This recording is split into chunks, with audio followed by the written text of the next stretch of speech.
Bab 880, Topeng Hitam, menyerang polisi lagi. Haley berhenti dan tiba-tiba bertanya, kamu tidak berencana membunuh Kilgrave, kan? Jika itu polisi lain, dia mungkin tidak memiliki pemikiran seperti itu. Namun, ketika Luke dan Selina menyelamatkannya dan saudara perempuannya, Margaret, mereka telah membunuh 4 bandit bersenjata, dan kemudian menikmati memancing dan berjemur di samping mayat. Menyatukannya dengan apa yang Luke katakan tentang menjadi ahli dengan pistol, Haley tidak bisa menahan apa yang dia pikirkan. Lukas menyeringai. Apakah saya harus menahannya dan mengirimnya kepada Anda? Saya sangat berharap Anda akan melakukannya. Haley berpikir dalam hati. Orang luar biasa seperti Kilgrave akan menjadi subjek penelitian yang hebat. Haley cukup tertarik padanya. Mencari untuk mati. Di bidang profesional, siapapun yang tidak memiliki mentalitas mencari kematian tidak dapat berdiri di puncak.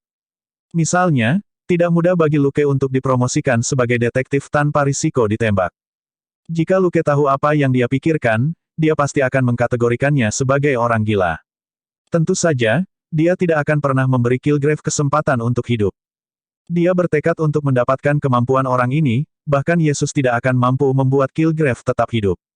Setelah percakapan singkat, mereka bertiga kembali. Haley ada di sini untuk memberitahu mereka bahwa dokumen telah diselesaikan. Untuk saat ini, mereka telah menyelesaikan tugas mereka.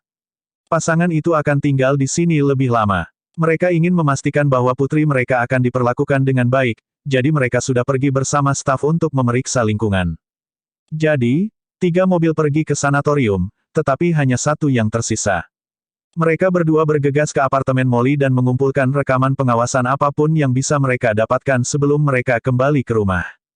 Setelah makan malam, Luke mengubah rekaman itu menjadi file video dan memberikannya kepada siput kecil untuk dianalisis. Dia tidak lagi harus menatap rekaman pengawasan selama berjam-jam. Bagaimanapun, mereka memiliki Kilgrave sebagai target yang jelas, jadi siput kecil siap untuk menemukan seseorang. Pukul 9 malam, Selina telah menyelesaikan tahap pertama pelatihannya. Seperti biasa, Luke sedang mengerjakan armor baru Selina. Pada saat itu, ada panggilan masuk. Melihat bahwa itu adalah Dustin, Luke mengangkat panggilan itu. Bos, ada apa? Dustin bukan tipe orang yang suka menelepon. Dia dan Luke jarang berbicara di telepon di luar jam kerja. Ini berarti bahwa jika dia menelepon, sesuatu pasti telah terjadi. Kalian berdua, datanglah ke Metro General. Suara Dustin dingin. Oke, Luke menyimpan barang-barang di bengkelnya dan bertanya, apa yang terjadi? Setelah keheningan singkat, Dustin berkata, Walter ada di UGD. Luke hanya bisa berkata, apa? Dustin berkata, sebelumnya, dia diserang oleh Topeng Hitam di rumah. Dia mengalami pendarahan di otaknya dan mengalami beberapa patah tulang. WTF. Lukas mengutuk. Lelucon apa ini? Topeng Hitam, yang sebenarnya adalah Daredevil. Luke secara pribadi mengoperasi pria itu beberapa hari yang lalu, akan sangat bagus jika dia bahkan bisa bergerak dan bangun sekarang. Kemudian, pemberani ini tidak beristirahat dan malah menyeret tubuhnya yang terluka keluar untuk menyerang Walter, yang sedang menyelidiki ledakan. Ini sama sekali tidak menguntungkannya. Walter adalah seorang petugas polisi yang membantu membebaskannya dari kecurigaan dalam ledakan tersebut. Tidak akan sulit untuk menyelidiki kasus ini. Akankah Daredevil menyakiti rekan setimnya sendiri? Juga, menurut informasi saat ini, Daredevil belum pernah menyerang polisi sebelumnya. Satu-satunya petugas polisi yang mengaku diserang Topeng Hitam adalah dari Polsek ke-15. Mengingat hubungan antara Precinct ke-15 dan Kingpin, hanya mereka yang tahu persis tentang apa serangan itu. Dustin berkata, ya, kabarnya, istri Walter mendengar suara itu dan melihat Topeng Hitam melukai Walter sebelum lepas landas. Tapi saya pikir kata-katanya hanya membuktikan bahwa dia melihat seorang pria dengan penutup kepala hitam melarikan diri dari tempatnya. Luke berkata, kalau begitu, aku akan memeriksa Walter dulu. Dustin berkata, baiklah, saya di luar ruang operasi UGD. Pada saat itu, Luke meninggalkan bengkel dan menutup telepon. Dia memanggil Selina dan Gold Nugget, dan mereka pergi dan langsung menuju rumah sakit. Ketika mereka tiba di rumah sakit, Luke menemukan bahwa beberapa orang sudah ada di sana, termasuk John McClane. Rekan Walter, Ricky, telah melindas lebih awal. Pakaiannya acak-acakan dan wajahnya marah saat dia melakukan yang terbaik untuk berbicara dengan Dustin dengan suara rendah. Pria parubaya, Yo, dan Connie, petugas polisi berambut pirang, juga ada di sini, dan mereka mengepung Dustin dengan ekspresi jelek. Luke berjalan mendekat, hanya untuk mendengar Ricky berkata dengan marah, mengapa kita tidak bisa mengeluarkan surat perintah? Orang itu sudah menyerang polisi sebelum ini.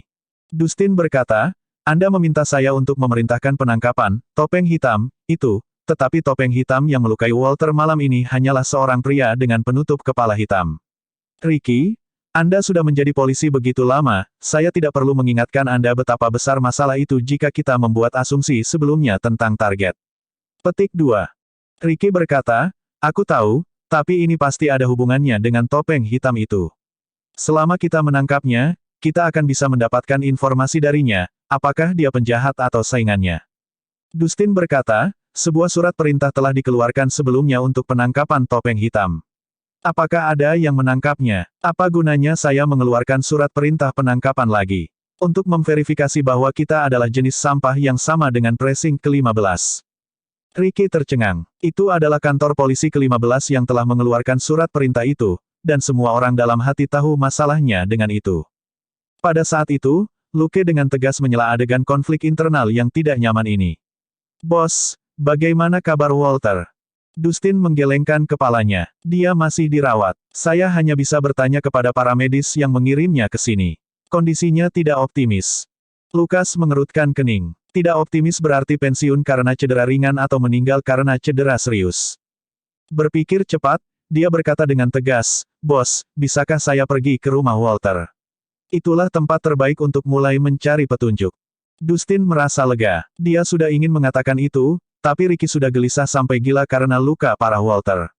Semua orang dulu bekerja di bawah Walter, dan Dustin tidak pantas mengucapkan kata-kata itu, atau mereka akan berpikir bahwa dia tidak punya hati. Hanya orang lain yang bisa mengangkatnya. Mendengar itu, Dustin langsung mengangguk. Ricky, bawa Luke dan Selina ke sana dan lihat apakah kamu bisa menemukan petunjuk. Yo, pergi ke Departemen Intelijen dan periksa kamera pengintai di sekitar rumah Walter. Saya akan memberi mereka peringatan. Connie, tetap di sini dan beritahu aku segera setelah ada berita tentang Walter. John, ikut aku ke kantor polisi dan ambil kembali pistol dan lencanamu. Semua orang bertukar pandang sejenak, sebelum Luke berkata, kita harus bergegas. Saya tidak percaya tim forensik. Mereka akan membutuhkan waktu berhari-hari untuk mengkonfirmasi apapun. Petik 2. Dia pindah setelah itu, membawa Ricky, orang yang paling gelisah, bersamanya, dan semua orang juga pergi. Bab 881, Penangkapan yang sah. Tidak ada yang salah dengan pengaturan Dustin. Semua orang yang berkeliaran di sini tidak berguna. Mereka adalah detektif dengan senjata, bukan dokter dengan pisau bedah. Mereka hanya akan membuang-buang waktu di sini. Dustin mempercepat langkahnya dan menghentikan Luke dan Selina, yang hendak masuk ke mobil. Ini rumit. Kalian berdua, berhati-hatilah. Jangan menggunakan terlalu banyak kekuatan. Petik 2. Dia tahu temperamen Luke dengan sangat baik. Dia mungkin tampak metodis dan sangat taat hukum secara normal, tetapi dia tidak akan pernah menahan diri dalam keadaan darurat. Dia tidak khawatir tentang mereka yang berani mengacaukan Walter, tetapi dia khawatir Luke akan menjadi sasaran anak buah Kingpin jika dia terlalu keras. Dia sudah kesal tentang luka parah Walter. Dia tidak mau harus memberi Luke pergi lagi untuk melindunginya. Lukas tersenyum. Aku tahu di mana garisnya, bos. Kemudian, dia masuk ke mobil dan menutup pintu. Dia pergi mengejar Ricky, yang telah meninggalkan tempat parkir. Dustin tersenyum pahit. Mengingat, baris, Anda Dila, bagaimana saya bisa santai? Tak lama kemudian, kedua mobil itu tiba di Brooklyn.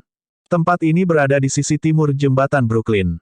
Ini akan memakan waktu paling banyak 20 menit untuk mencapai Haki dari sini. Beberapa mobil patroli diparkir di sini, dan pita kuning telah dipasang. Mereka bertiga menunjukkan lencana mereka dan berjalan ke pintu. Tim forensik sudah bekerja. Mengabaikan mereka, Luke hanya berkata, Ricky, tenang. Semuanya harus dilakukan sesuai prosedur, kan? Ricky kosong. Anda, Luke tersenyum, tapi itu dingin. Kami akan menjadi yang pertama menemukan penyerang. Kami pasti akan memberikan penjelasan kepada Walter. Ricky mengangguk kosong. Luke menepuk pundaknya dan memberi isyarat pada ibu dan putrinya yang duduk di bagian belakang SUV yang terbuka. Itu istri dan anak Walter, kan? Anda mungkin yang paling akrab dengan mereka. Pergilah menghibur mereka dan tanyakan kepada mereka apa yang terjadi saat itu. Dia dan Selina kemudian memasuki rumah. Sesaat kemudian, Luke mengkonfirmasi spekulasi sebelumnya bahwa penyerang itu bukan Daredevil. Bahkan, ada dua penyerang.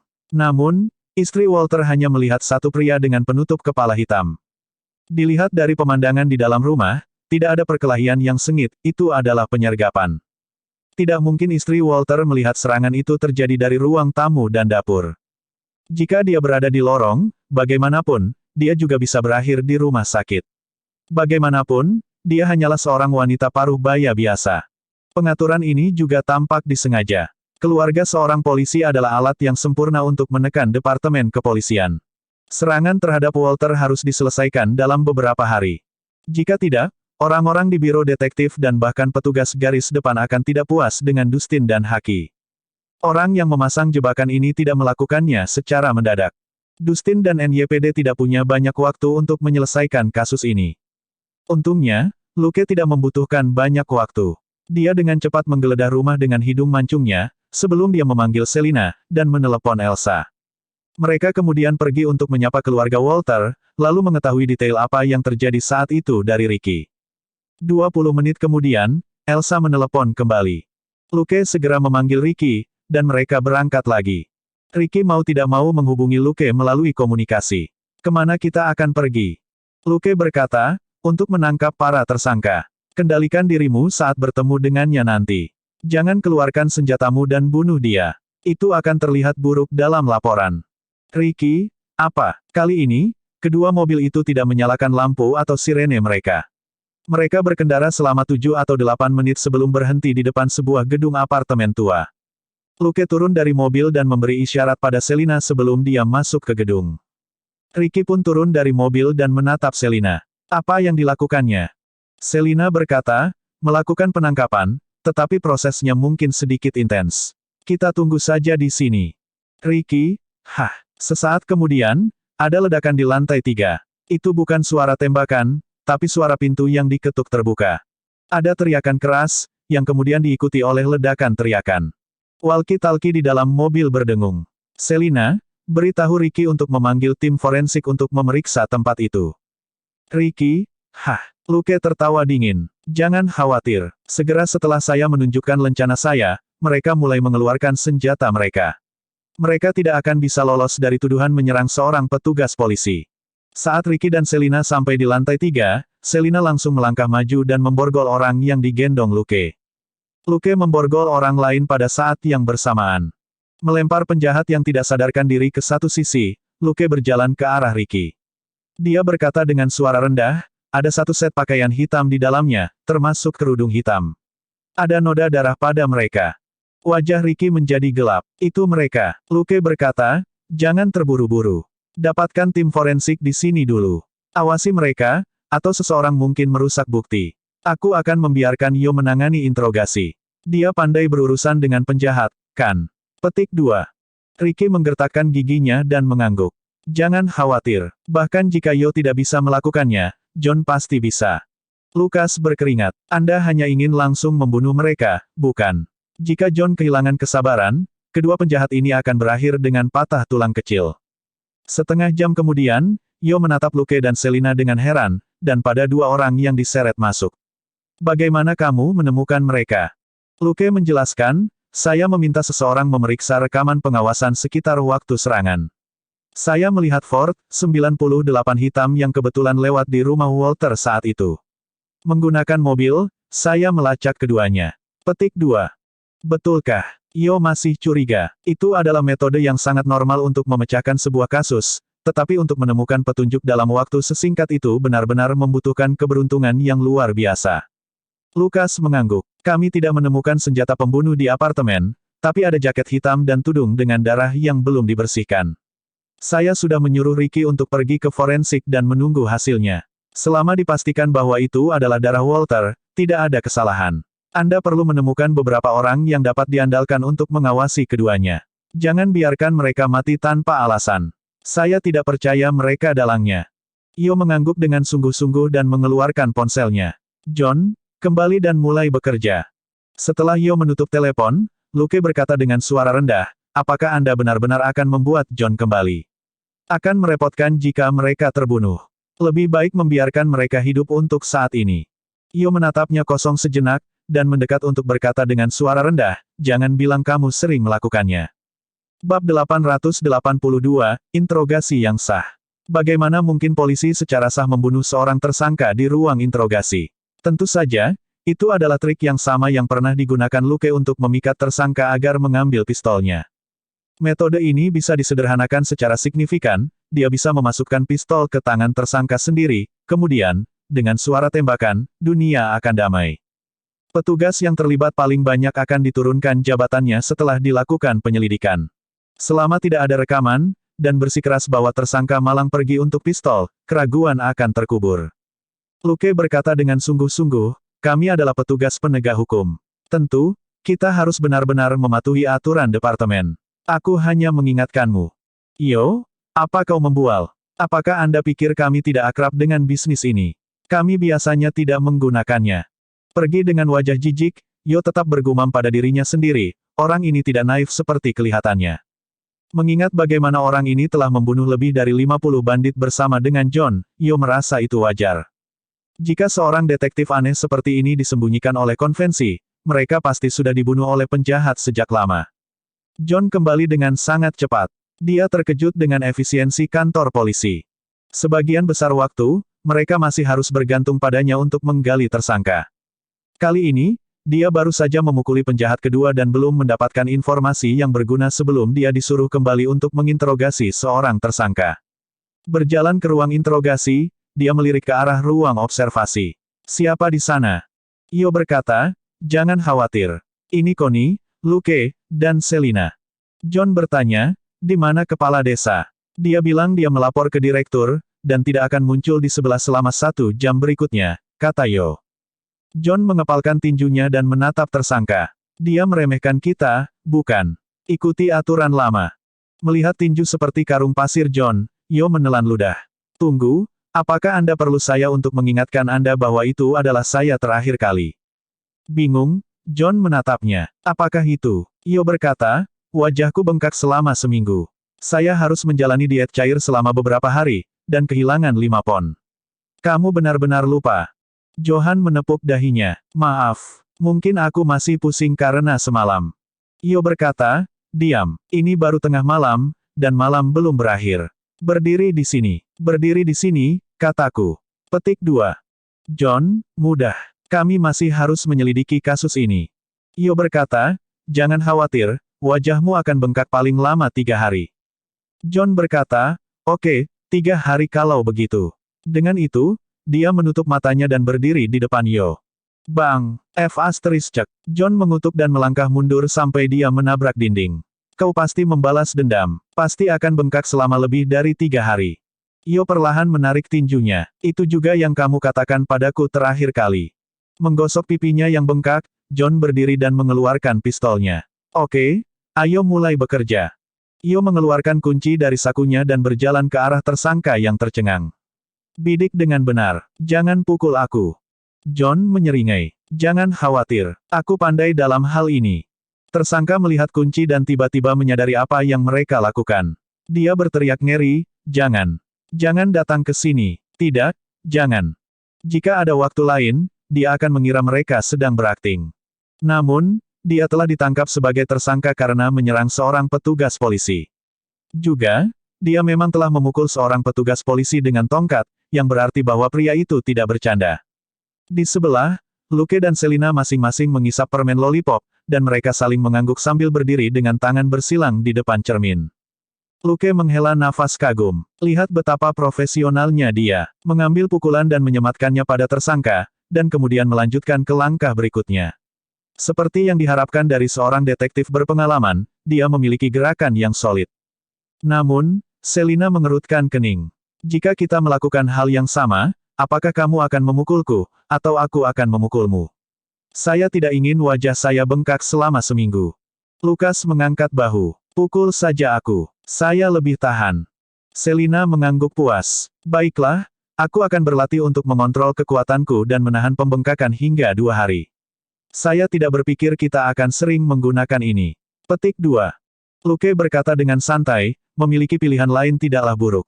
Tidak boleh terlalu terang, atau Anda tidak akan melihat efeknya. Connie berkata, Kalian berdua. Luke berbalik dan tersenyum padanya. Kami akan meningkat lebih cepat jika kami belajar dari senior kami. Connie kehilangan kata-kata. Apa yang terjadi selanjutnya sederhana. Sudah disematkan dengan tuduhan penyerangan dan menghadapi kemungkinan terbunuh kapan saja, tersangka mogok. Sebenarnya, dia telah membuat keputusan yang tepat. John memang telah merencanakan untuk membunuh orang itu, atau melukainya dengan parah.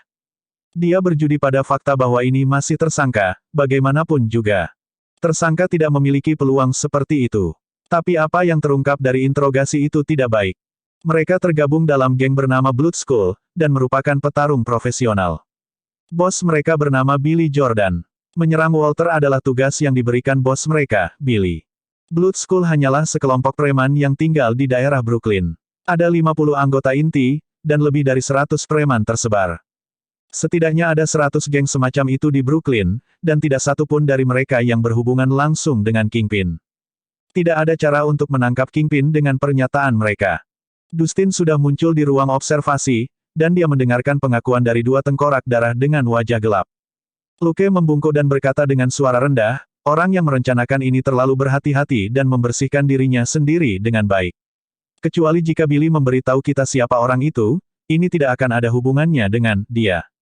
Dustin tentu tahu siapa yang dimaksud Luke. Setelah keheningan singkat, dia berkata, semua detektif sekarang ditarik dari cuti. Laporkan segera ke kantor polisi. Beritahu John untuk keluar. Dia akan memimpin operasi. Aku ingin tengkorak darah menghilang dari New York besok pagi. Luke berkata, ya Tuan. Meskipun dia adalah petarung terbaik di bawah Dustin, John lebih cocok menjadi komandan operasi skala besar seperti itu. Lagi pula, dia akrab dengan orang-orang di biro detektif dan bisa membuat mereka melakukan yang terbaik. Dustin juga menjual bantuan rubah tua yang cerdik, sehingga mereka bisa membalaskan dendam Walter dengan tangan mereka sendiri. Setelah malam yang sibuk, para pegawai di kantor polisi bekerja lembur. Mereka harus berurusan dengan banyak panggilan telepon, pengakuan, dan surat perintah penangkapan. Namun, tidak ada yang mengeluh. Seorang detektif veteran dari biro detektif terluka parah. Jika biro detektif tidak menanggapi, tidak ada anggota geng di New York yang akan menganggapnya serius. Bab 883, Dalang Misterius. Ini harus dilakukan. Direktur Haki harus memuji mereka karena melakukan pekerjaan dengan baik, atau petugas garis depan akan memburunya selama berbulan-bulan. Begitu petugas NYPD dimobilisasi, dan memiliki bukti kuat, sebagian besar geng New York hanya bisa menunggu untuk dimusnahkan. Matahari pagi terbit, tapi wajah Dustin bahkan lebih gelap. Mobilkan koneksi Anda dan lakukan yang terbaik untuk menyingkirkan Billy Jordan ini. Joe mengerutkan kening. Chief, tidak ada tanda-tanda dia sama sekali. Saya curiga dia sudah terbunuh. Petik 2. Dustin berkata, kalau begitu kita harus menemukan mayatnya. John menyalakan rokok, ekspresinya tidak lebih baik dari Dustin. Chief, orang ini mungkin sudah berada di blok semen di dasar sungai Hudson. Orang-orang itu sangat akrab dengan hal semacam ini. Petik 2. Dustin mengabaikan pria yang sedang merokok di kantornya. Kalau begitu gali orang yang melemparkan Billy ke sungai. Pada saat ini, Connie mengetuk pintu. Ketika Dustin berkata, masuk, dia membuka pintu dan menjulurkan kepalanya ke dalam. Direktur, Walter keluar dari operasi. Dia sekarang ada di ICU. Dustin berdiri. Bagaimana dia? Connie menghela napas dan berkata, dia belum keluar dari bahaya. Kami harus menunggu sampai besok setidaknya untuk melihat apakah kondisinya stabil.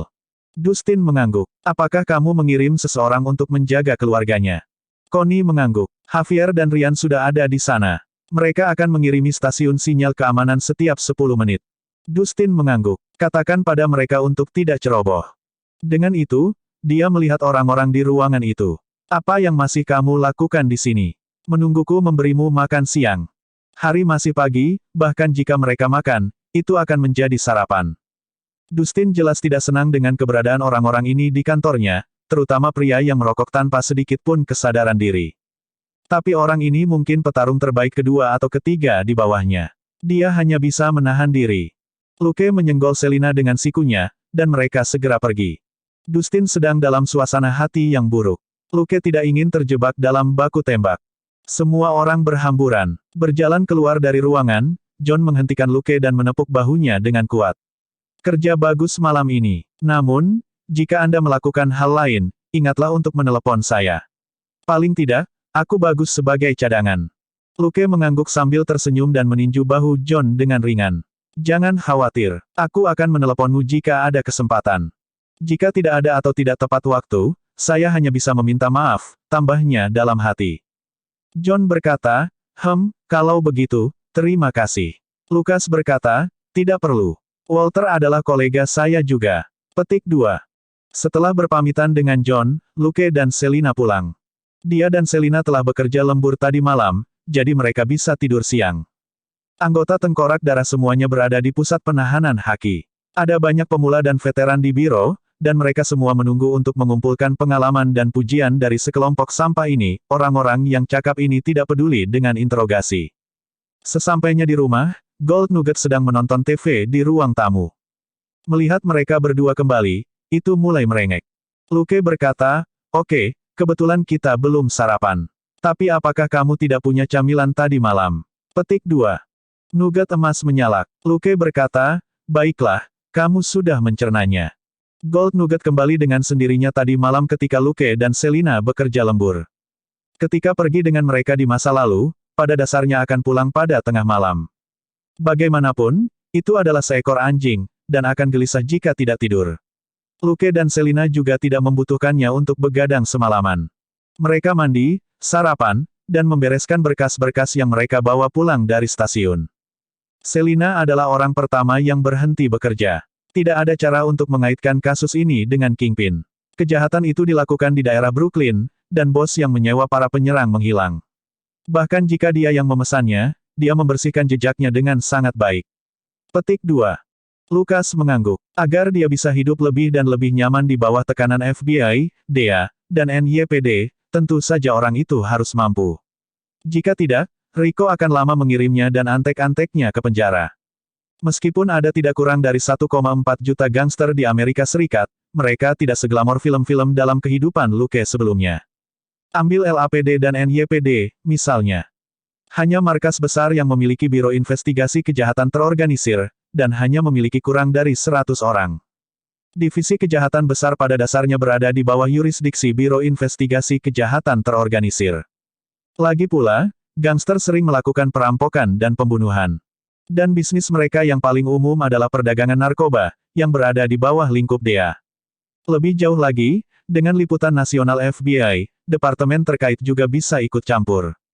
Sebagian besar waktu, Biro Investigasi Kriminal Terorganisir hanya memberikan bantuan tambahan ke departemen lain, atau melakukan penyelidikan terhadap geng yang sangat jahat. Dengan demikian, geng tidak memiliki banyak pengaruh. Meskipun ada puluhan ribu gangster di Los Angeles dan New York, polisi tidak terlalu mementingkan mereka. Sejak Rico Act diluncurkan pada 1970-an, para pemimpin geng yang telah mengamuk selama beberapa waktu berakhir di balik jeruji besi atau tetap rendah diri dan bersembunyi di sudut-sudut gelap masyarakat. Mustahil bagi seorang pemimpin geng untuk secara terbuka memasuki masyarakat tingkat atas. Hal itu karena menurut Rico Act, seseorang hanya perlu dibuktikan memiliki hubungan dengan anggota geng, termasuk dana, kegiatan, atau bahkan sekadar kontak, dan tidak harus terbukti terlibat langsung dalam suatu tindak pidana, dalam perintah untuk dibebankan. Sejak saat itu, para pemimpin geng masih bisa menghasilkan banyak uang melalui transaksi ilegal mereka, tetapi mereka tidak bisa memasuki lingkaran masyarakat yang berpengaruh. Itu tidak seperti film mafia, di mana wali kota adalah pemimpin geng yang menarik tali di belakang layar. Kebanyakan gangster berada di anak tangga terbawah masyarakat.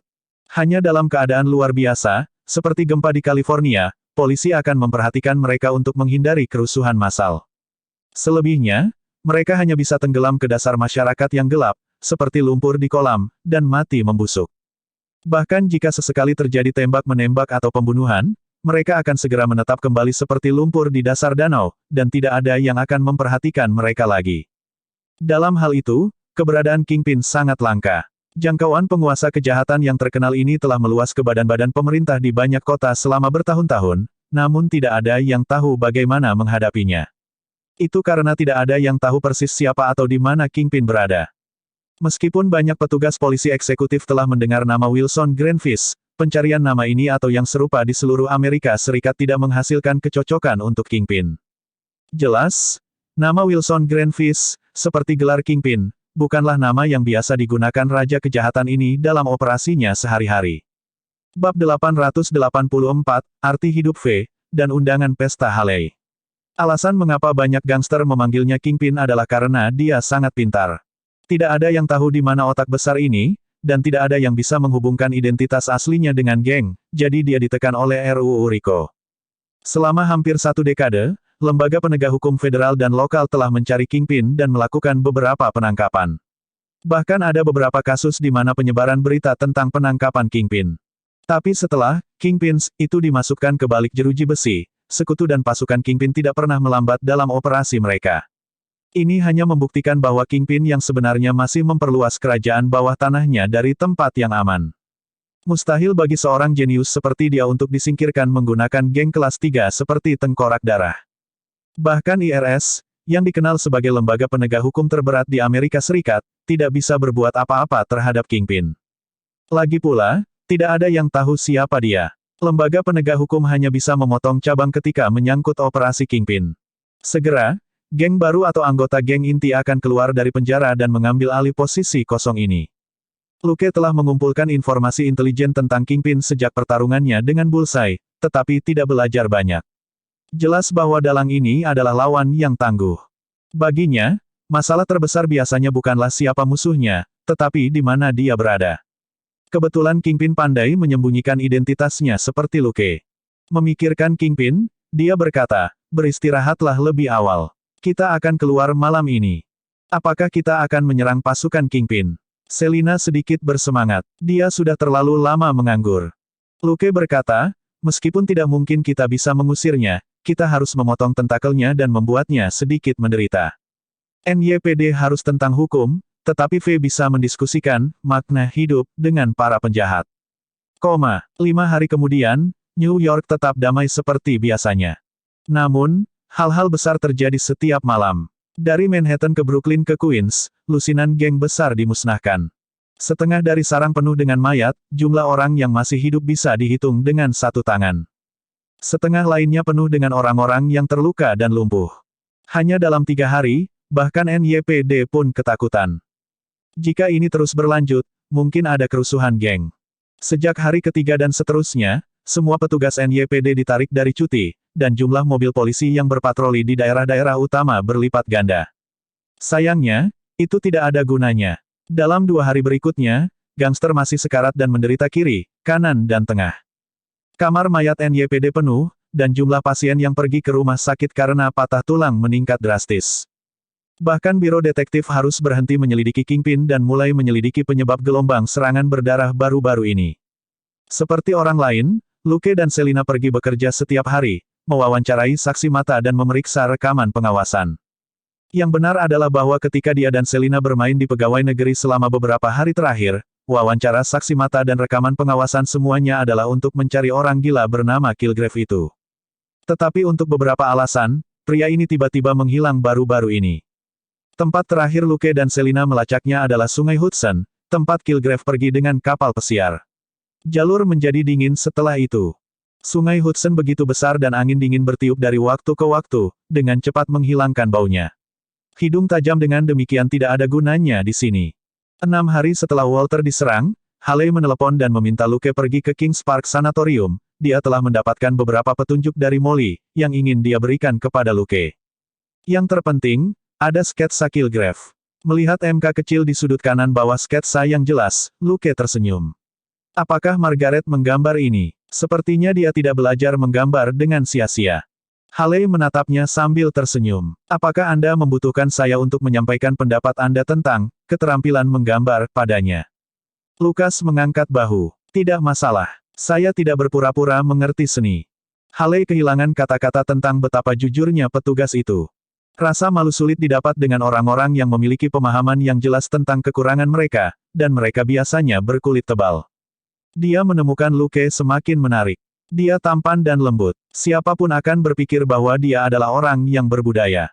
Namun pria ini mengaku tidak tahu apa-apa tentang seni. Itu kebalikan dari bagaimana kebanyakan pria mencoba yang terbaik untuk bertindak seolah-olah mereka tahu segalanya. Juga, Luke tidak pernah pamer di depannya. Sikapnya terhadapnya tidak jauh berbeda dengan sikapnya terhadap Richard dan istrinya. Jika bukan karena apresiasi di matanya ketika dia menatapnya, dia akan berpikir bahwa dia gay. Baiklah, dia sudah menolak kemungkinan itu sebelumnya. Sebagai seorang psikiater, dia dapat dengan mudah mengatakan bahwa Luke memiliki orientasi normal. Itu terlihat dari interaksinya dengan pasangan cantiknya, Selina. Hanya saja situasi mereka sangat menarik. Beberapa mungkin berpikir bahwa mereka telah menikah selama bertahun-tahun. Saat Haley merenungkan kehidupan pribadi Luke, senyumnya tetap di wajahnya. Saya mendengar bahwa Departemen Kepolisian sangat sibuk baru-baru ini. Apakah Anda punya waktu untuk menyelidiki Kilgrave? Luke berkata, semua polisi di New York sedang sibuk sekarang, bukan hanya saya. Namun, orang ini telah bersembunyi, kita hanya bisa menunggu dia keluar sendiri. Haley mengangguk dan tiba-tiba berkata, akan ada pesta kecil di tempatku lusa. Apakah kamu bebas? Tertegun sejenak, Luke berkata, pesta apa? Mari saya jelaskan, jika itu akan menjadi sekelompok orang yang memegang gelas anggur dan mendiskusikan pasien mental atau karya seni abstrak, saya tidak akan pergi. Haley tertawa. Santai, selain salah satu teman sekelas Margaret dari Institut Seni, hanya ada Elsa. Luke berpikir sejenak sebelum dia bertanya, bisakah saya membawa kencan? Haley melirik mobilnya. Dia tidak bisa melihat ke dalam, tetapi dia tahu bahwa Selina ada di sana. Dia mengangguk dan berkata, jika itu Selina, tidak apa-apa. Anda tahu, Margaret telah bersembunyi di New York selama beberapa bulan sekarang untuk menghindari geng gila yang menginginkan uangnya. Meskipun dia punya teman baru sekarang, dia pasti merindukan kalian berdua teman lama. Petik 2.